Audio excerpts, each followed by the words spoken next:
Welcome to a monster game in the T14. There's going to be a whole lot of MLG 360 no-scoping in this episode. I already rolled out in the Sherman Calliope and managed to get a kill. It's turning out to be quite the fun tank. Worth the money? Half off? Maybe. 360 no-scope. Well, I mean, maybe a 30 no-scope, but still, right? This is Tank Arcade, so it's easier to pull off maneuvers like that, but you'll find that even in RB, the gun stabilizer on the T14 gives you a huge advantage in a mobile gunfight. Speaking of mobility, in Tank Arcade and Realistic, the T14 has very good mobility for a heavy tank, even rivaling that of the Sherman medium tank. You could almost call it a Super Sherman. And with that familiar gun, fully capable of one-shotting enemy tanks, as seen in that clip. And something that I'm starting to believe more and more about this tank, from the way that it's been turning out in my battles, is that it's almost like a low-tier IS-6. And I was one of those people that bought the IS-6 shortly after it came out, and I had so much fun in that tank, just playing aggressively, brawling, one-shotting enemy tanks, having a consistently performing gun, armor that was reliable even from the sides.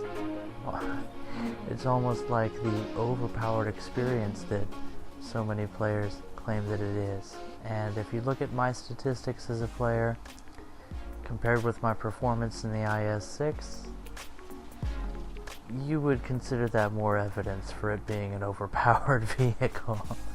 But we're here to talk about the T14, a low-tier IS-6, and already I feel that energy of the potential to just mop up the entire enemy team, so I decided at this point to just go for it. Can't stop, won't stop, derping the enemy, on the move, no problem taking out that Panzer IV. And if there's a potato truck with a massive cannon around the corner, well, that's what the roof-mounted 50 cal is for, right? Superior German transmission manages to soak my first shot, but that just makes him a sitting duck for follow-ups. Next one takes out the Stoops gunner, and now I'm prioritizing him because he has a high-velocity cannon that can potentially take me out. And it looks like he was aiming for the weak spot, but if you angle yourself and keep moving, even in arcade, people can find a difficult time tracking your weak points when facing this tank. And I laughed when I saw this Panzer II come around the corner. Now this tank against a Sherman is actually surprisingly effective with its mobility and rate of fire, and the cannon being easily able to go through the side armor of a Sherman. But this is no Sherman. And I was absolutely stunned with the amount of shots he was able to soak. Finally, a 50 cal round pierces the side armor into the ammo rack that already ate a 75, finishing him.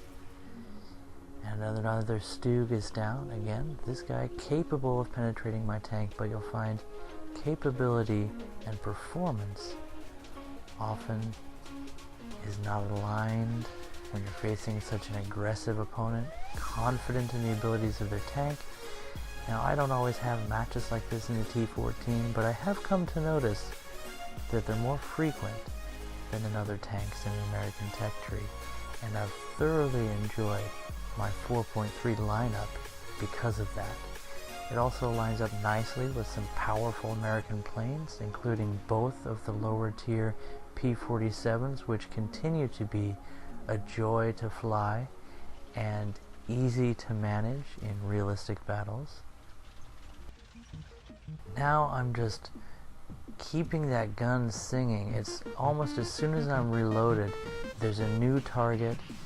All my enemies are to my front. Few of them even get a shot on me as I aggressively drive through the enemy's control area. Now, we've taken capture points.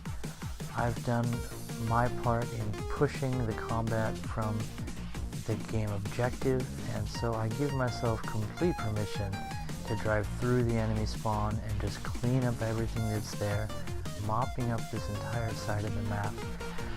I don't practice spawn camping just because that's what's frankly boring and tactless gameplay, but I don't look down on people who do.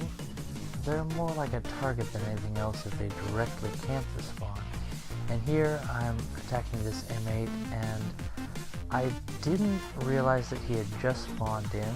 I saw a green penetration indicator, which usually means that he's not a fresh spawn, but that may have been a glitch, or maybe those shots into his track add-on armor were just somehow disappearing into the dark netcode that is add-on armor interactions. I don't know. But we take out this Japanese medium, no problem. And I hadn't realized it yet. I was wondering, my APHE doesn't seem to be triggering.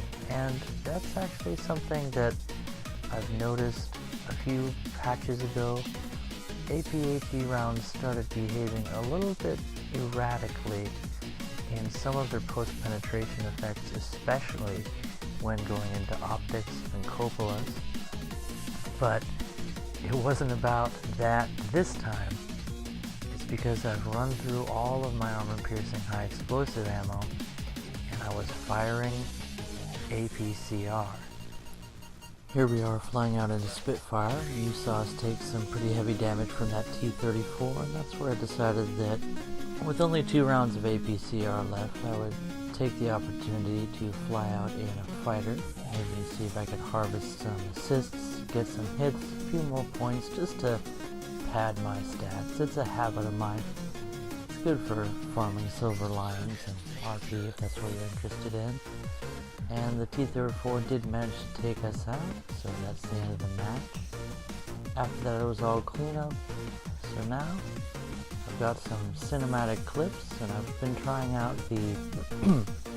the free chase cam, which is a feature you have to bind a key to in replay mode, and then you get this camera mode where it's a free cam, which is familiar to anybody who's tried to make a cinematic War Thunder video. But it's also the chase cam feature, and I find that fascinating. The potential is greatly expanded to make some good quality content in a reasonable amount of time. So sit back, enjoy, listen to the music, and watch me crunch that Panzer II one more time. And ask yourself, is the T14 a low-tier IS-6? I tell you, for my part, I think it's well worth the purchase, especially today, where it's half off, as of the posting of this video.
Hope you enjoyed the video, and as usual there will be more coming, so if this is your kind of thing, feel free to like, share, and especially subscribe. Have a nice night, and get yourself a T14. It's well worth the purchase. Bye bye.